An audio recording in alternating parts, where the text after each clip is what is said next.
Good morning. Good morning. You might have noticed I'm not Sandy Meyer. Sandy was taken ill, not seriously, but she couldn't be here today, so I'm filling in. My name is Charlie Hoke. My pronouns are he, him. And I have the pleasure of serving on your board of trustees. And I want to welcome you all here this morning. If you are here for the first time, thank you for joining us. We look forward to getting to know you. We invite everyone present in the sanctuary today to join our in-person community time immediately following service. Each week, we remind ourselves of our congregation's core values: connection, transformation, justice, acceptance. Our mission is to embody these core values of our daily lives by welcoming all, inspiring compassion, nurturing wonder, and serving community. Welcoming all means we work together to foster a culture of radical hospitality, expanding our sense of belonging. One way we are working to expand our sense of belonging is by increasing our congregational knowledge of American Sign Language and deaf culture. Unity Temple member Shannon Motino will be offering a 6-week beginner's course on ASL and deaf culture, starting a week from Monday. You can learn more from Shannon at Community Hour after the service. Reverend Emily is going to introduce our guest speaker this morning. We are so happy to have the Reverend Scott Ossing preaching and here today. He is our Unity Temple affiliated community minister and the executive director of UUANI, Unitarian Universalist Advocacy Network of Illinois. Welcome, Scott.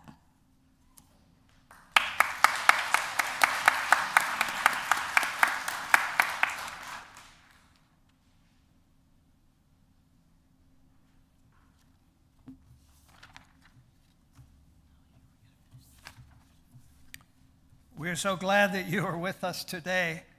We hope you find the service inspiring and meaningful. I invite you now to take a moment to greet one another both online and in the sanctuary. Good morning. Hi. Good morning. You're going to do great today.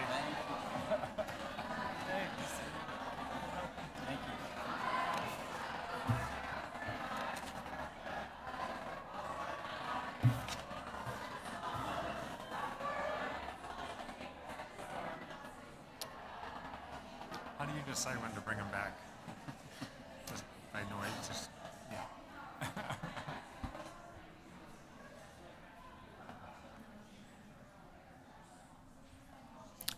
Our chalice lighter this morning is Jen Packheiser. Jen's favorite color is turquoise blue. She loves to travel, and she's going to be going to Italy in October. Please join with me in the words of our chalice lighting. We are Unitarian Universalists. This is the church of the open minds, the loving hearts, and the helping hands. We take care of the planet Earth and each other.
My name is Jay Cohen.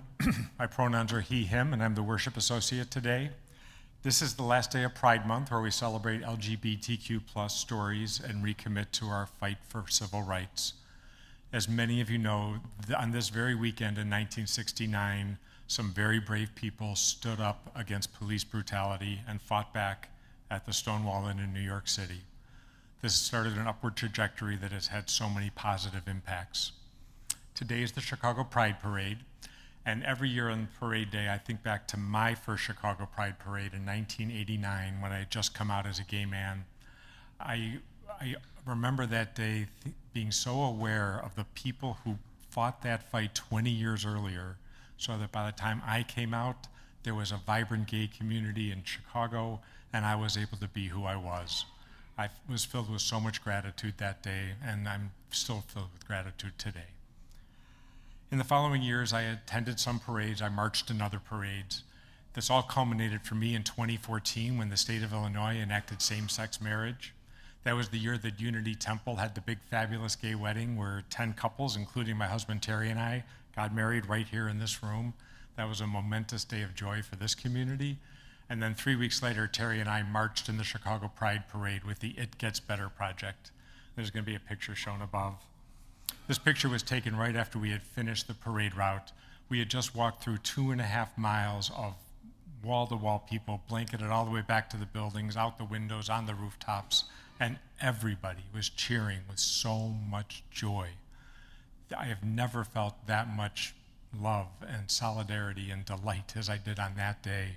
Marriage was legal, and that was a big moment of celebration. I'm sad to say that in the 10 years since 2014, the pendulum has swung the other way. There are hundreds of anti-LGBT laws being passed every year throughout the country. And today, this year, for the Chicago Parade, the police have asked the parade organizers to reduce the number of floats by almost 40%, just so they can keep people safe. This is so much unnecessary fear. And there are still many of us continuing to push back and fight for civil rights. I'm so glad to be part of this congregation that's always on the right side of these battles and truly puts love at the center. We strive to create an environment where everybody can be welcome and accepted for who we are. My prayer for today is that we continue to use this strength to move the pendulum back toward a sense of welcome and freedom. Whoever you are, wherever you are in your life journey, wherever you are in the world, you are welcome here. Come, let us worship together.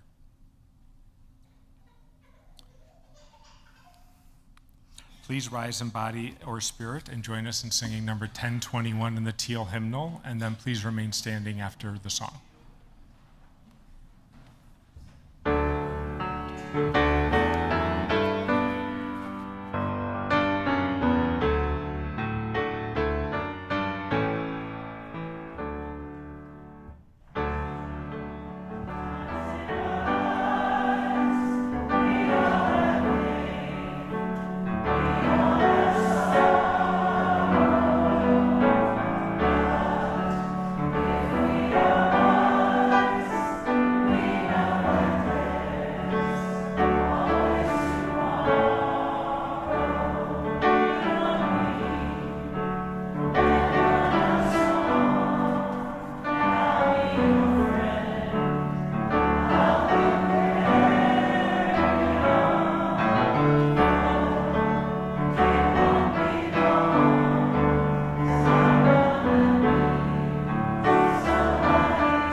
Please join us in reading the words of our covenant. Love is the doctrine of this congregation. The quest for truth is its sacrament, and service is its prayer. To dwell together in peace, to seek knowledge in freedom, to serve humanity in fellowship, to the end that all souls shall grow into harmony with the divine. Thus do we covenant with each other and with God.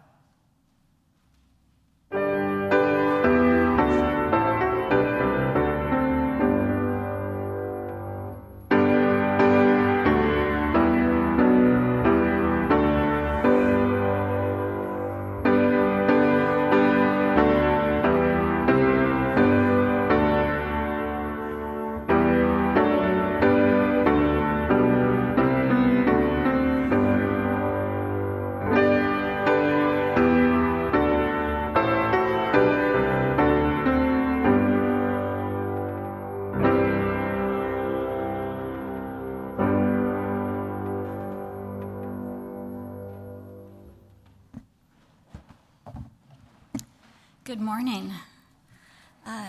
Diana Coates had a scheduling conflict today. So I'm here. My name is Tristan Hansen. My pronouns are she and her, and I serve on your spiritual care team. Love is the doctrine of this congregation, and sharing the joys and sorrows of our lives with each other is one of the ways we embody love in our congregation. Those attending in person may share your joys and sorrows in the binder outside the doors to the sanctuary, and you can also email your joys and sorrows to us at spiritualcare@unitytemple.org. If you would like to talk to someone about anything on your heart, a joy or a sorrow, or just all the crazy things going on in your life, please feel welcome to contact the spiritual care team. We are here to listen and to sit with you in times of both joy and sorrow. Here are the joys and sorrows that were shared this week. With great sorrow, we share the news that Valerie Igarishi passed away on June 14th after a short time in hospice care. She was 69.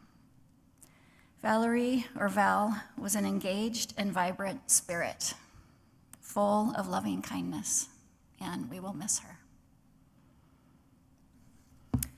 With joy, Carrie Vitale would like to share. I need my glasses for my smaller writing here. Carrie Vitale would like to share that she is celebrating her 60th birthday. I don't know where you are. There. This week, and the same week, 29 years of being married to her beloved husband, Mark.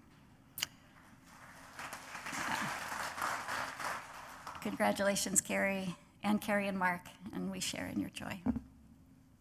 I also just want to add that it's a joy for me, and I imagine for all of you, that today is Pride Day. May all be safe and full of joy on this celebratory and wonderful day. We know that we hold many joys and sorrows in silence. We invite anyone who has a joy or a sorrow to come forward to drop a stone into the bowl of water at one of the 4 stations around the sanctuary. And we invite you to engage in the spiritual practice of silence during this shared ritual. Let's begin.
Our words of prayer today are from the Reverend Joe Von Rue.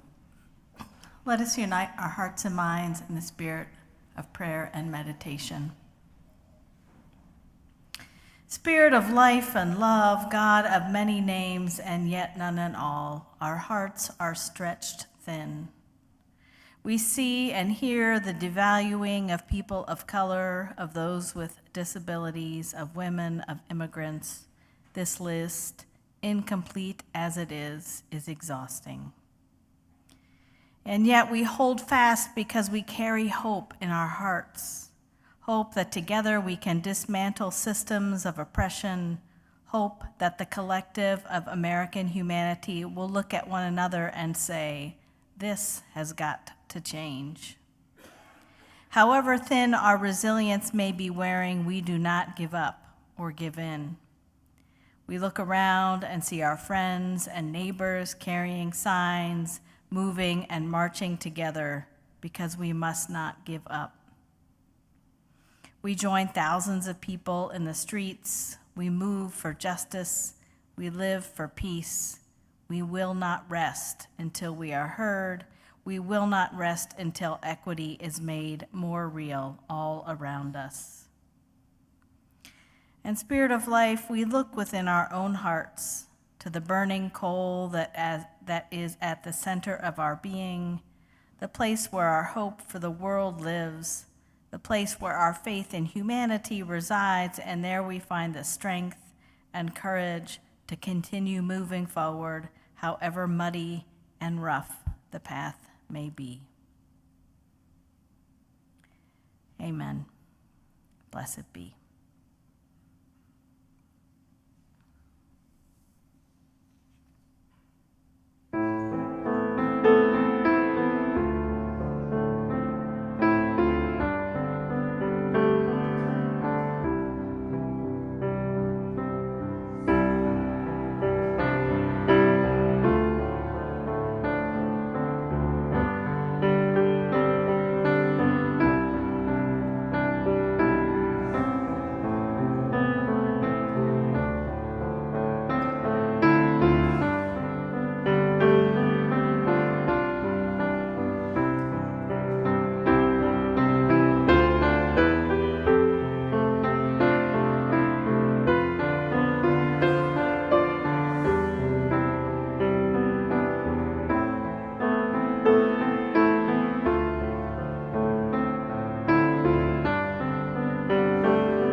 If you are somebody who likes to come close when you're listening to a story, I invite you to come and sit down on the floor near me.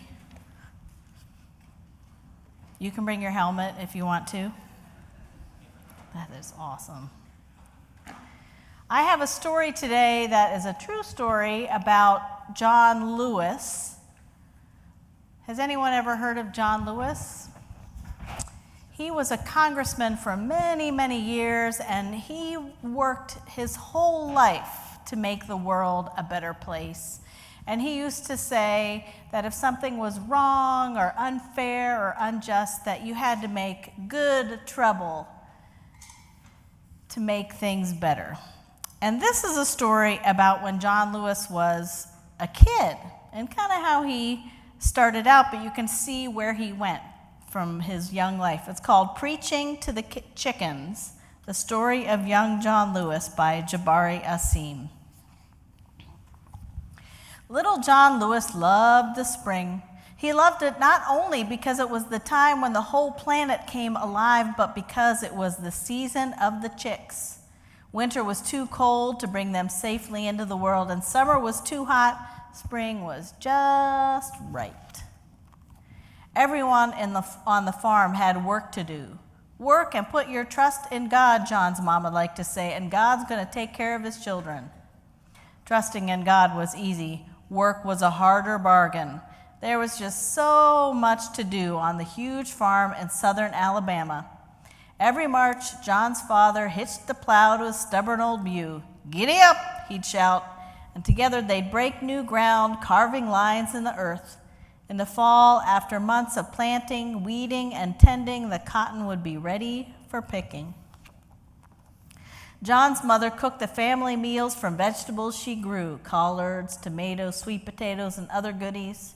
She cleaned the family's clothes in a big iron pot, stirring them in the boiling water and washing them with homemade soap before hanging them on the line to dry. Yes, Lord, plenty of work on the farm. John was excited to be put in charge of the chickens. There were about 60 of them. Rhode Island Reds, strong-winged bantams, Dominiques with gray stripes as dull as dishwater, and legs as yellow as daisies. John loved to see them flutter and strut and flap their wings. Every day, John got up early and fed them dried corn just shelled from the cob, then lined their nests with fresh straw. "Cluck, cluck, cluck," the chicken said, and John knew they meant, "Thank you." In a soft voice, John would say to them, "Enjoy this day that God has given us." The chickens, looking straight at him, seemed to understand. As much as John loved spring, he loved church even more. On Sundays, the whole family headed to services. John and his brothers were dressed in slacks and crisp white shirts, his sisters in neat dresses. Outside the church, friends and relatives greeted each other with big smiles. Inside, voices joined in song. John often listened to gospel and country music on the radio. He enjoyed it, but he found his favorite music of all in church, plain voices praising God without any instruments at all. Amazing grace. As the worshipers clapped and sang, John felt the Holy Spirit rocking the room. It reminded him of the peace he felt when he roused the chickens from slumber and led them into the light of a brand new day. Like the ministers he heard in church, John wanted to preach, so he gathered his chickens in the yard. John stretched his arms above his flock and let the words pour forth. The chickens nodded and dipped their heads as if they agreed. They swayed to the rhythm of his voice. John's brothers and sisters couldn't tell one bird from another, but John knew every one, and he had a line or verse for each of them. "Blessed are the peacemakers," he'd say when they fought over their morning meal. "Blessed are those who hunger and thirst for righteousness," he would tell a hen who didn't want to share, "for they shall be satisfied." One day, the rolling store man stopped by to make a trade. His truck was packed with flour, sugar, cooking oil, and bolts of cloth in bright colors. "I've got plenty of good things," he said to John's parents. "I'll give them to you for a healthy hen." But John did not want to part with any of his chickens, and he knew they wanted to stay with him. He convinced his parents there were other things to trade, like eggs and seeds. The chickens stayed on the farm, and John learned to speak up for those who can't speak for themselves. When the hen called Big Bell fell into the well and got stuck, John was determined to save her. He filled a basket with breadcrumbs, and when he lowered it down, she climbed in and was pulled to safety. "God makes miracles every day," John preached. "When you're down, he lifts you up. Sister Big Bell, I believe you know what I mean." "Cluck, cluck, cluck," Big Bell replied, and John knew she meant amen. John even baptized the chicks, bathing them in water from an old syrup can. But little Pullet had stayed under too long and appeared to have drowned. John prayed over her and laid her in the sun, and after a while she began to breathe again and soon was up on her feet. "He can heal the sick," John declared, "and raise the dead. Little Pullet, can I get a witness?" "Peep, peep, peep," said little Pullet. John knew she meant amen. John loved to tell the hens and chicks the good news. While he fed and watered them, he spoke about the value of hard work and patience. With faith and hope, he said, a bountiful harvest was sure to come. John's henhouse sermons became so regular that his brothers and sisters took to calling him preacher. He didn't mind. He knew that someday he'd speak before thousands. He hoped that his words would stir people's souls and move them to action. For now, though, he had his own church right here among the pine trees and rolling hills of southern Alabama. Morning would find him in his usual place, preaching to the chickens. And his dream came true of speaking before thousands. Good thing he had all this practice preaching to the chickens. All right, we're going to send you to Unity House.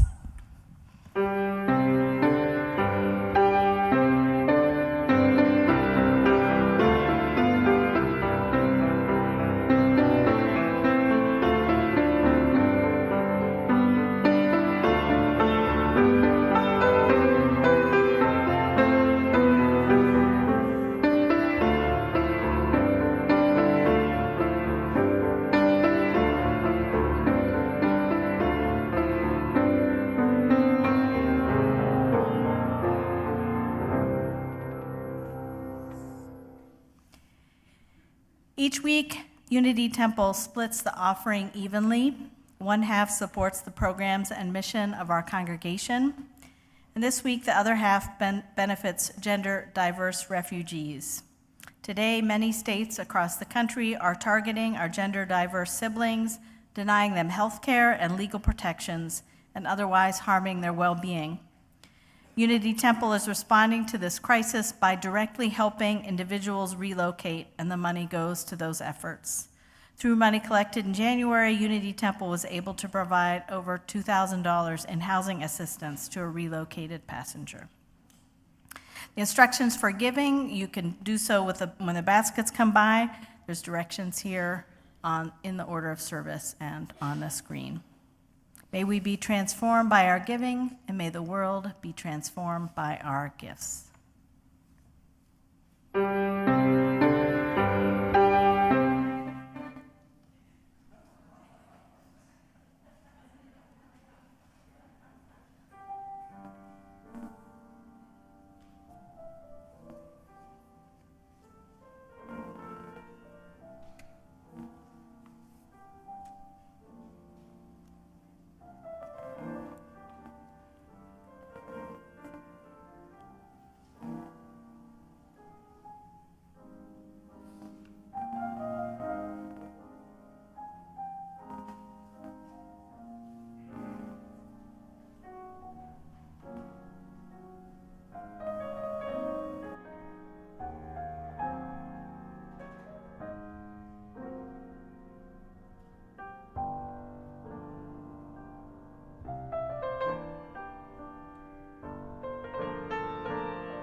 A reading from the book Solidarity, The Past, Present, and Future of a World-Changing Idea by Leah Hunt Hendricks and Astra Taylor.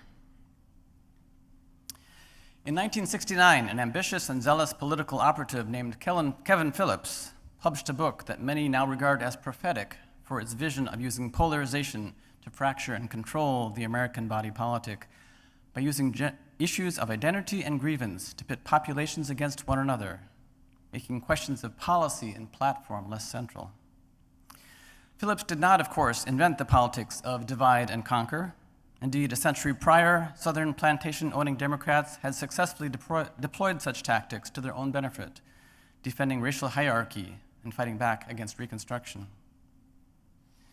Today, we live among the squalid consequences of liberty without solidarity, born of the very political strategy Phillips envisioned and animated by what he described as a spirit of white anger and counter-solidarity. Our society remains riven with sectional conflicts and group animosities that a powerful and bipartisan elite perpetuate and profit from, financially and politically. Our current political and social arrangement is profoundly damaging both to human beings and the more than human world. Systems of supremacy and domination ultimately imperil even those who, in many crucial respects, benefit from them, Racism, while it elevates whiteness, is weaponized to erode the welfare and wages that would enable white people to lead healthier, less precarious lives. Misogyny hurts men economically and emotionally, as gender pay gaps suppress overall wages and through the trap of destructive and often violent standards of masculinity. Transphobia impacts everyone by imposing state-sponsored gender norms and curtailing freedom and self-expression. Ableism, by devaluing and dehumanizing the disabled, dissuades people from demanding the social services and public assistance they need as they cope with illness or aging. The inequality and pursuit of endless growth that drives climate change endangers the complex ecosystems in which we are all embedded. Siding with others is the only way to rescue ourselves from the catastrophes that will otherwise engulf us. We must bail one another out as the sea levels rise around us. Either solidarity forever, or our time is up.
It's good to be with you on this Pride Sunday.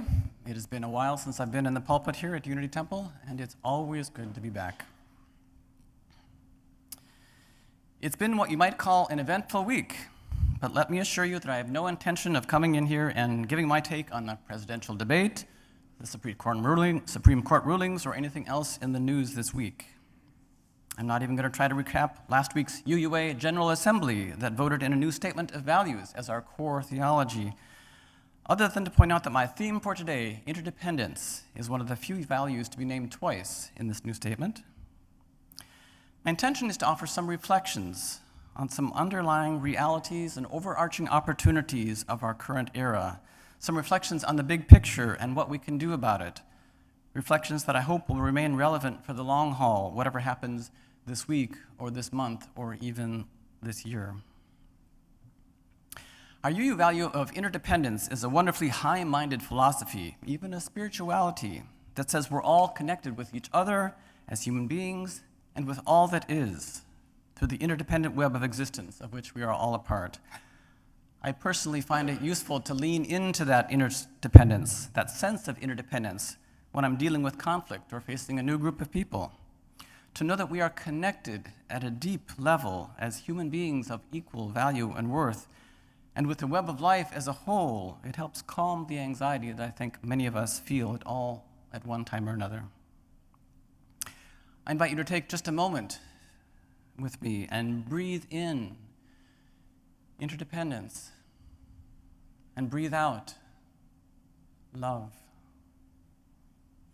Breathe in connection and breathe out peace. Breathe in respect and reverence for the web of life, each other, ourselves, and breathe out humility and healing for the web of life, each other, ourselves.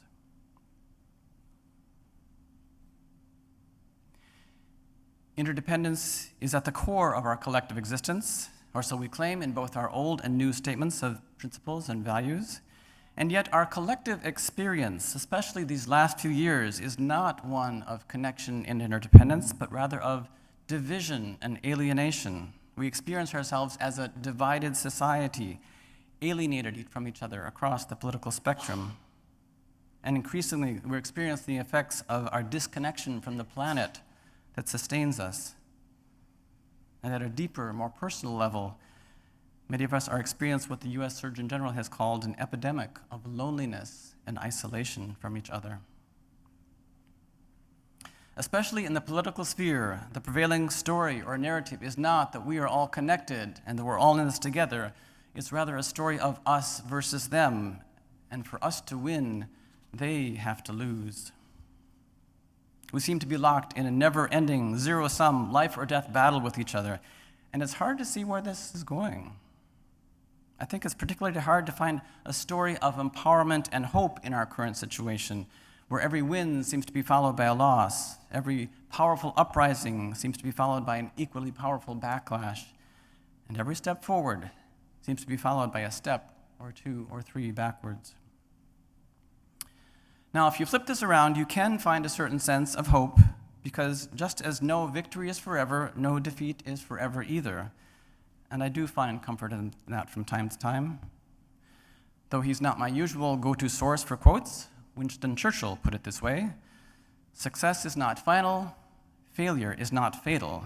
It's the courage to continue that counts. But the back and forth experience of continuing this struggle can leave us tired, depleted, exhausted, which is a common refrain I've heard after years of backlash, pandemic, and the endless replay of battles dating back centuries. It can be hard to keep on fighting, especially when we feel like, didn't we fight this already? Or isn't this ever going to end?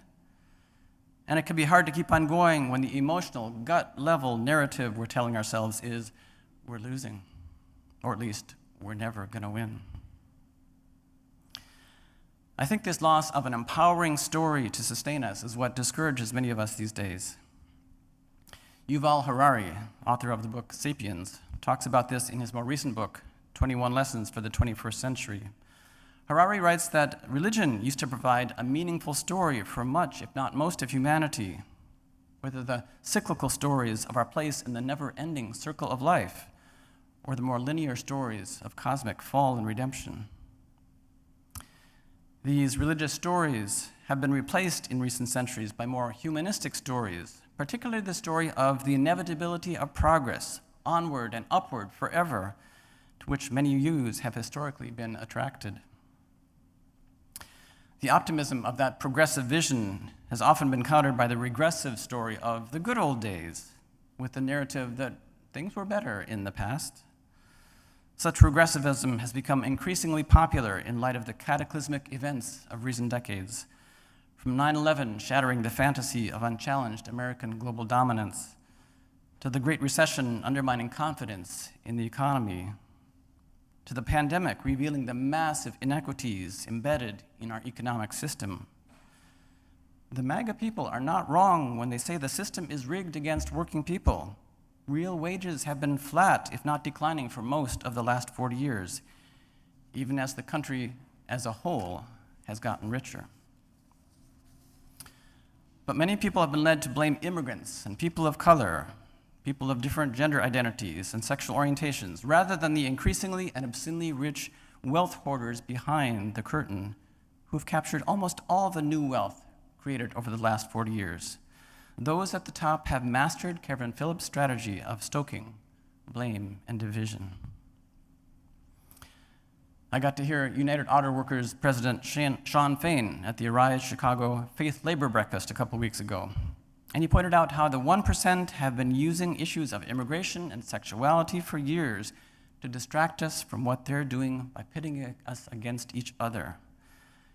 And many of us, including many of you, have been pulled into the 1%'s game, taking up the absolutely necessary struggles for gender justice and migrant justice, and yet losing sight of the equally necessary struggle for economic justice that is part of an intersectional human rights agenda. We failed to see how corporate power has shifted immense resources from the poor, working, and middle classes to the rich over the last 40 years. Some of us, and I include myself here, haven't seen it because we haven't felt the economic impact ourselves. But that impact is real, and the Poor People's Campaign, which gathered in Washington, D.C. yesterday, has done an excellent job of keeping the economic struggles of low-income and working-class people at the center of its intersectional campaign of justice for all. And yet even the Poor People's Campaign, with its slogan of forward together, not one step back, hasn't been able to stem the tide of regressivism, which keeps pushing back on every step forward. We have seen the amazing progress of a black president in 2008, pushed back by the rise of the Tea Party in reaction. We've seen the rising strength of Black Lives Matter and other movements pushed back, knocked back by the fierce backlash in the 2016 elections. We've seen the worldwide uprisings following the death of George Floyd in 2020 put on the defensive more or less ever since. And we've seen the remarkable, if incomplete, victory of marriage equality, which you use in Illinois and around the country, helped to pass, increasingly rolled back by the relentless anti-trans and anti-gay legislation and vitriol. We've seen the Supreme Court reach back 50 or more years and undo not only Roe, but the gains of the civil rights, environmental, and other movements. And underlying it all, we've reverted back to the massive inequality of the Gilded Age 100 years ago, and worse, that has rolled back so much of the progress of the labor movement and the relatively enlightened capitalism of the New Deal. Our once optimistic narrative of inevitable progress has been profoundly shaken. And for many of us, that election 8 years ago was such a blow to the gut because deep down we still believed in that optimistic story of progress. At least I know I did. And now we're struggling not only with the accumulation of losses in terms of policies and their very real impacts on people, we're also struggling with the loss of a greater story to guide and undergird our work for justice. So what is a more empowering story to replace that once optimistic vision of inevitable progress? The book by Leah Hunt Hendricks and Astra Taylor that I read from at the beginning suggests a possibility rooted in our UU value of interdependence, the story of solidarity, not just as the concept that we are all connected, excuse me, not solidarity as a given, but solidarity as a vision that there is a greater we yet to be created, and solidarity as a practice, creating relationships that build that greater we, even with those who differ from us. Hunt, Hendricks, and Taylor argued that the first step in creating solidarity is generating a larger sense of collective identity by reframing the story of who is in the struggle with us. Early American protest movements and rebellions brought together people of supposedly separate identities, poor whites, enslaved black people, and indentured servants of all races. Those movements generate a collective identity of workers who deserve better. Similarly, post-Civil War, multiracial fusion coalitions in places like North Carolina recognized the common interests of poor and working people across racial differences. Those early fusion movements have been echoed in the more recent rainbow coalitions that elected Harold Washington and Barack Obama. And of course, generating a sense of collective identity among workers has been the genius of the labor rights movement, helping people see themselves not just as individual employees of a company, but as collective members of a union. Hunt, Hendricks, and Taylor go on to point out the importance of imagination in generating a sense of collective identity. They illustrate this most clearly in outlining the history of people with disabilities.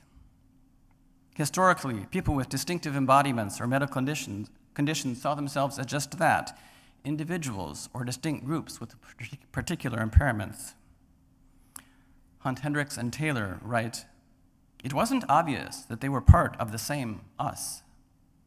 For solidarity to develop between a deaf person, a blind person, a person with cerebral palsy, a person with polio, a person missing a limb, a person with Down syndrome, and a person with autism or another form of neurodivergence, a shift in consciousness was required, an act of radical imagination." As disability rights organizers generated this sense of collective identity, they won amazing victories, many of which benefited not just them, but society as a whole. The most obvious example being the curb cuts that make it easier for everyone to cross the street. Now we recognize people with various disabilities as a community, and the disability rights movement as part of the greater movement for human liberation. Similarly, the sense of collective identity generated among people who are lesbian, gay, bisexual, and transgender has created the powerful and joyful solidarity at the center of the LGBTQ movement, as Jay shared earlier. And many of the gains of that movement have also required acts of radical imagination, such as the deep canvassing campaigns that helped win the passage of marriage equality around the country a decade ago. These campaigns helped reframe what the issue is all about by helping people recognize that most of us have family members and friends of different sexual orientations or gender identities. The movement helped generate a sense of solidarity through our collective identity as human beings and created a larger we through the narrative that people are people and love is love. There's also a movement reimagining our relationship with nature. In 2014, Indigenous peoples in New Zealand spurred passage of a groundbreaking law granting personhood status to the Te Arewa National Park, declaring it a legal entity with all the rights, powers, duties, and liabilities of a legal person. They did this again in 2018 with the declaration of the Wanagui region as a river as a legal person, and currently they are pursuing the same declaration for Wales. India has declared personhood rights for the Ganges and Yamuna rivers, as well as the Himalayan glaciers. Bangladesh has granted all its rivers the same rights as people. Ecuador and Bolivia both have rights of nature clauses in their constitutions.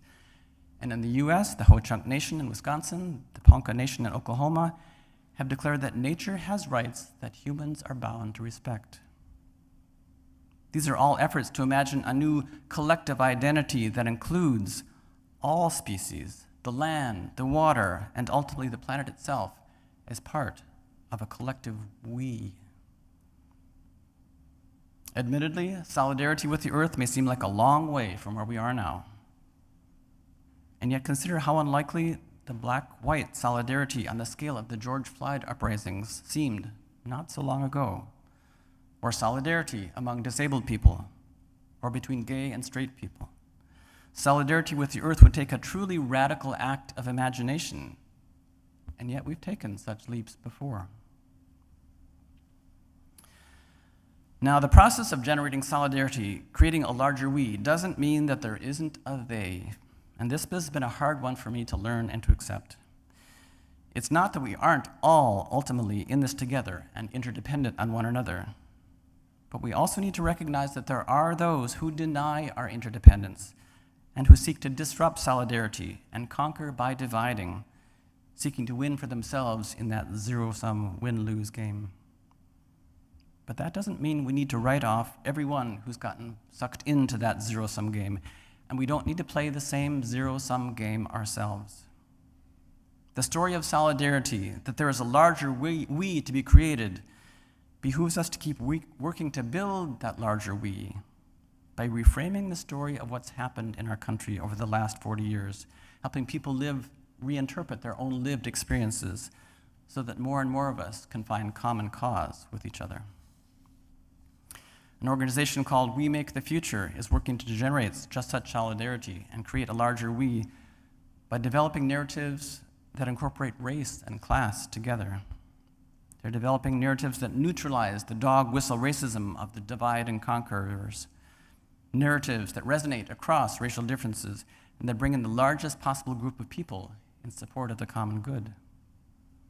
Previously known as the race-class narrative, this research-driven initiative uses evidence-based strategies to reframe the challenges we're facing not as a struggle among different parties or ideologies, but as an opportunity to build bridges. Here's an example which could be used to write letters to get out the vote or to post on social media. I believe that most of us, whatever our race, background, or age, want a better future for our families and our country as a whole. But some politicians and the corporations behind them are using all kinds of issues to hide the fact that a few people at the top are calling the shots and getting richer and richer, while the rest of us are left out and left behind. They keep us fighting each other instead of coming together to build a country that works for all of us, no matter what we look like, where we come from, who we love. By joining together as voters across race and place, we can elect leaders who believe in democracy and respect all people. Please vote for decency and democracy in this year's election. This is a model that's proven effective in reaching out to working families of all races, not necessarily those who are committed to a narrower vision, but to those who are looking for someone to share their struggles. I think we have an opportunity to reach out and share just such an inclusive vision.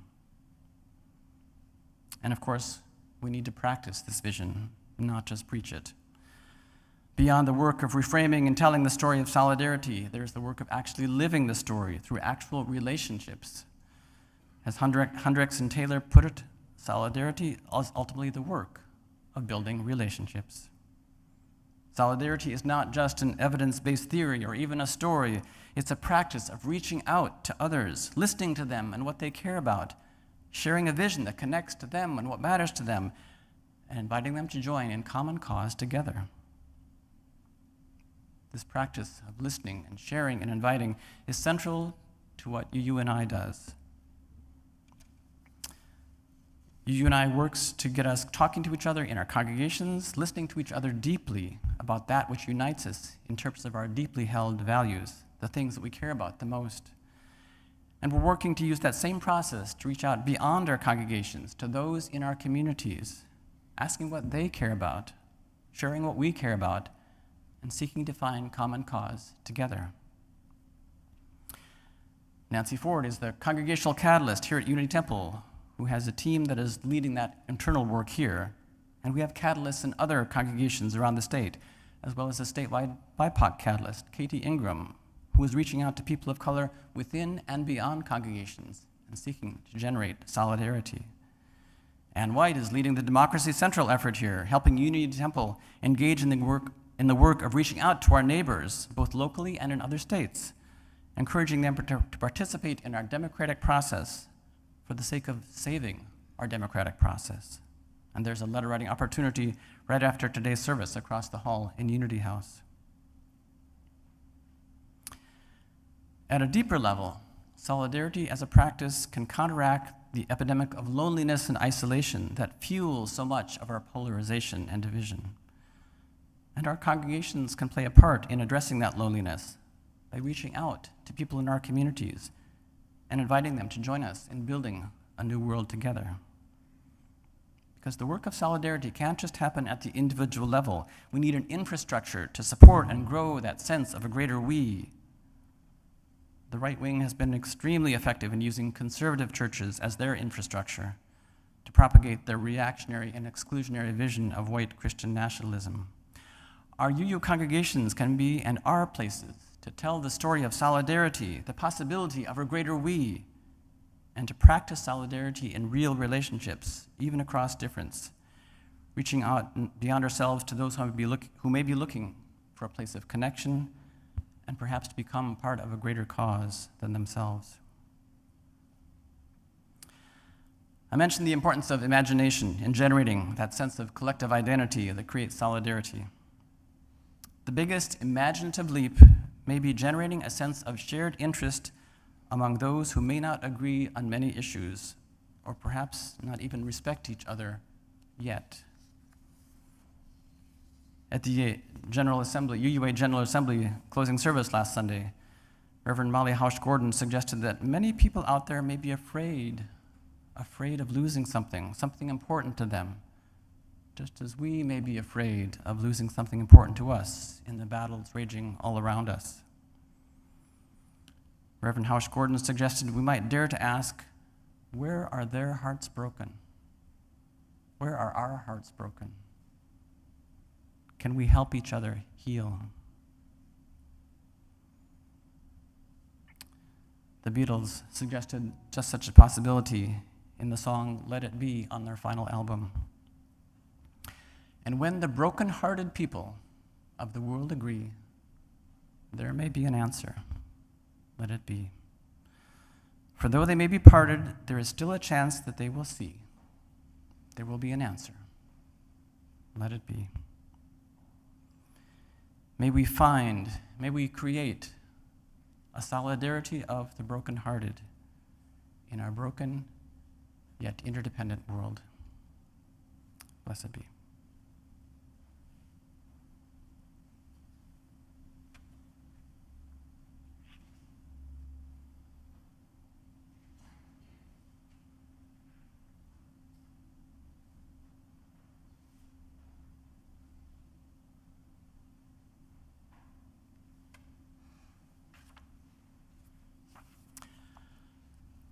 Our closing song is a couple of verses from the anthem of the labor movement, Solidarity Forever. Please rise as you are able in body or spirit.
Some closing words, also from the book Solidarity. Any attempt to forge bonds of solidarity implies a belief in something we cannot see and cannot prove until after the fact, that despite all the past and present conflict, we have the ability to change the world for the better when we acknowledge our interdependency. Transformative solidarity always entails a leap of faith, the leap of believing in other people, grounded in the recognition that we are all sacred and that we need each other to survive. May we recognize that sacred interdependence, and may that recognition lead us to generate the bonds of solidarity which our democracy and our world so desperately need.